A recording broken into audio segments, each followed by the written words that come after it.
السلام علیکم، سنو نیوز پر آپ دیکھ رہے ہیں پروگرام لائیو جامی میں آپ کے ساتھ محمد اجمل جامی۔ بڑی اہم پریس کانفرنس تھی آج۔ D G I S P R اور فوج پاکستان کے دیگر جو ذمہ داران بیٹھے ہوئے تھے، ایئر فورس اور نیوی کی نمائندگی کرنے والے، اور بڑا تفصیلی انہوں نے خلاصہ بیان کیا کہ کس طرح اپنے سے کئی گنا بڑے دشمن کے ساتھ مارکہ حق میں پاکستان نے بھارت کا جو غرور تھا اسے خاک میں ملایا۔ ڈیٹیلز دی گئیں اور پھر یہ بھی اعلان کیا گیا کہ 14 اگست کو ایک عظیم الشان پریڈ ہوگی، دکھایا جائے گا کہ پاکستان کی ملٹری مائٹ کیا ہے۔ افغانستان کا معاملہ ہو، امریکی صورتحال ہو ایران کے ساتھ، اور بالخصوص بھارت کے ساتھ جو تنازعہ پاکستان کا ہے، کشمیر کا مدعا ہو، کھل کے بات ہوئی، پاکستان کا نقطہ نظر بیان کیا گیا۔ اہم باتیں یہ تھی کہ جو ایئر وائس مارشل طارق غازی صاحب جو deputy chief of air staff ہیں، انہوں نے بتایا کہ اس آپریشن میں 8 بھارتی جنگی طیارے تباہ ہوئے اور 4 رافیل۔ یہ آج آفیشیل سٹیٹمنٹ دی گئی ہے۔ امریکی صدر خود بھی دہرا چکے، وہ تو کبھی کبھار طیاروں کی تعداد 10 سے زائد بھی بتا چکے ہیں۔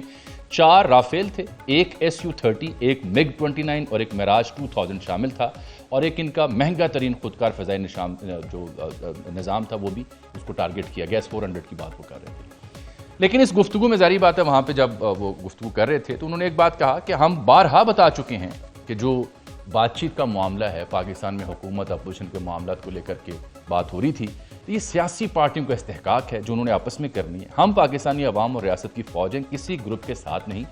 ہم عوام سے ہیں اور عوام ہم سے ہیں۔ ہم کہتے ہیں اپنے مسائل بات چیت سے حل کریں، یہ ہمارا کام نہیں ہے۔ پھر پہلگام واقعہ، اس کی جو ڈیٹیلز تھی وہ آپ نے سنی۔ یہ بڑا فخر کا مقام ہے اہل پاکستان کے لیے کہ پاکستان کی ملٹری مائٹ نے اپنے سے کئی گنا بڑے دشمن کو چیلنج بھی کیا اور کامیابی سے کیا، اور دنیا اس کا اعتراف کر رہی ہے۔ یورپ میں یہ جنگ پڑھائی جا رہی ہے، مختلف وار اکیڈمیز میں پاکستان کی جو وار اسٹریٹجی تھی وہ بتائی جا رہی ہے۔ پاکستان کے ایئر چیف 15 دن اپنے آفس میں وار روم بنائے بیٹھے رہے،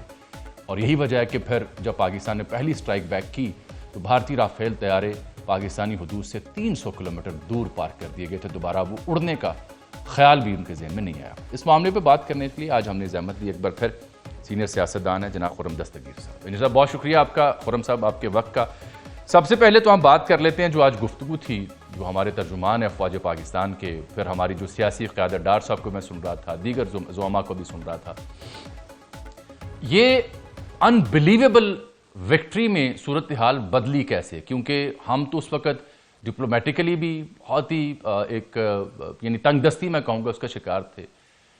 اقتصادی طور پر بھی، سیاسی طور پر بھی۔ یہ معجزہ کیسے ہوا آپ کی نظر میں؟ اگر آپ باہر بیٹھ کے ایک سیاستدان کے طور پر جو گورنمنٹ کا حصہ رہیں، جائزہ لیں تو آپ کا خلاصہ کیا ہوگا؟ یہ معجزہ تو ممکن ہوا، اس سالوں کی محنت تھی جو افواج پاکستان کر رہی تھی اپنی صلاحیت بڑھانے میں، اور خاص طور پہ جب وسط 90 کی دہائی میں امریکہ کی طرف سینکشنز لگی اور پاکستان کی افواج نے یہ کام شروع کیا کہ اس پہ ہمیں کس طرح خود انحصاری حاصل کرنی ہے۔ دیکھیے، یہ جو آج ہم جس جگہ پر پہنچے ہیں اس کے لیے پھر JF-17 کا جو پروگرام تھا، آج سے 30 سال پہلے میاں نواز شریف کی گورنمنٹ میں وہ شروع کیا گیا۔ وہ جو چین کے ساتھ تعاون تھا، ایک تصویراتی تعاون، صرف محبت کے بیانات کے ذریعے نہیں لیکن ایک اسٹریٹجک تعاون تھا، وہ شروع کیا گیا پاکستان کی جو دفاعی صلاحیت کو بڑھانے کے لیے، چاہے وہ ٹینکوں کی جو ہے ملک کے اندر جو اس کو بنانا تھا، اس کی جو انڈسٹریل کیپیسٹی تھی، اور دوسرا ایئر فورس کے اندر بڑی سیریس کیپیبلٹی ڈیولپ ہوئی جب ہمیں مغربی ہتھیار، دیکھیے بہت سال، یہ اب دہائیوں کی بات ہے، ہم ایران کے اوپر مغربی سینکشنز کی بات کرتے ہیں، لیکن پاکستان کے اوپر پریکٹیکلی ایک ملٹری سینکشنز تھی مغرب کی طرف سے، کہ مغرب کی طرف سے کوئی ہتھیار، کوئی اسپیئر پارٹس ہمیں اویلیبل نہیں تھے۔ اس کے دوران پاکستان نے جو صلاحیت حاصل کی، اس کا اللہ تعالیٰ نے ایک موقع دیا، اس کا اظہار ہوا۔ لیکن جو بنیادی بات ہے وہ جس طرح اقبال نے کہا تھا کہ ہوتے نہیں سنگ و خش سے جہاں پیدا، وہ جرأت تھی، اور اس میں ہمیں وزیر اعظم شہباز شریف اور فیلڈ مارشل، اس وقت فیلڈ مارشل نہیں تھے، لیکن جنرل آصف منیر کی جو جرأت تھی کہ ہمیں ہندوستان کا جواب دینا ہے، اور یہ جو عزم ہے اور جرأت ہے، اس نے اس کو ممکن بنایا۔ اس کے پیچھے صلاحیت بھی موجود تھی، ورنہ دیکھیے آپ نے بالکل درست کہا کہ اگر ہم کہیں گے جی 6 مئی کی صبح جو ہے ایک بڑا مایوس پاکستان، اور پاکستانی قوم اپنے آپ سے بھی مایوس تھی، لیکن جس طرح پھر اس پاکستان کی طاقت کا اظہار ہوا، پاکستان کی قابلیت اور مہارت کا اظہار ہوا، اور وہ اس نے ہندوستان کو بھی اور صرف ہندوستان کو نہیں پوری دنیا کو حیران کیا، جس سے ہم کہتے ہیں کہ 21ویں صدی کی جو جنگیں ہوئی ان میں یہ جنگ اس لیے اہم ہے کہ پہلی دفعہ جو اوور آل جسے کہتے ہیں نا، جو اصل لفظ ہے بیٹل سپیس انٹیگریشن ہوئی انفارمیشن کی، کہ بیک وقت جو ہے وہ مختلف جگہوں سے جو انفارمیشن آ رہی تھی وہ ایک تصویر میں یکجا ہوئی،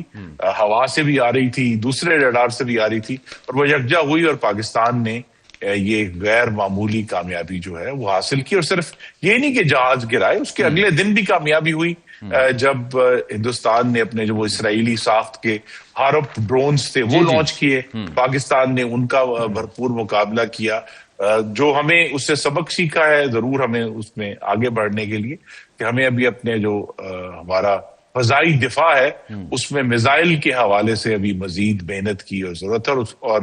پچھلے 1 سال میں اسی پر جو ہے وہ کام ہو رہا ہے۔ انجینئر خرم صاحب، یہ جو ان کا جملہ تھا نا کہ مارکے حق میں جو کچھ انڈیا نے دیکھا وہ ہماری مجموعی طاقت کا 10 سے 15% تھا، یہ اعتماد کا اظہار ہے، اور یہ کھل کے بات کرنا ایک انتہائی زیادہ کانفیڈنس کا مظہر ہے۔ اس کا مطلب پاکستان نے پھر جو آپ بات کریں اوور دی ایئرز اپنی جو دفاعی صلاحیتیں ہیں اس پہ کمپرومائز نہیں کیا، چاہے کوئی بھی حکومت آئی ہو۔ جی نہیں کیا، اور لیکن میں دہرانا چاہوں گا کہ کسی نے کہا ہے کہ تمام جو انسانی قابلیت اور خصوصیت ہے اس میں جرأت جو ہے وہ سب سے اول ہے، کیونکہ جرأت باقی سب قابلیت کو ممکن بناتی۔ Very true, very true, very true, یہ بات ٹھیک ہے۔ دیکھیں نا، اب اگر ہمیں چند سال پہلے یاد ہو تو اگر قوم کو اس طرح کے جملے سننے ملیں کہ ہمارے پاس تو ٹینکوں میں ڈلوانے کے لیے پیٹرول تک نہیں ہے، اور ہندوستان مارچ 2022 میں یہی والا براہموس میزل جو اس نے ابھی مارکہ حق میں استعمال کیا وہ میاں چنو میں آ کر گرے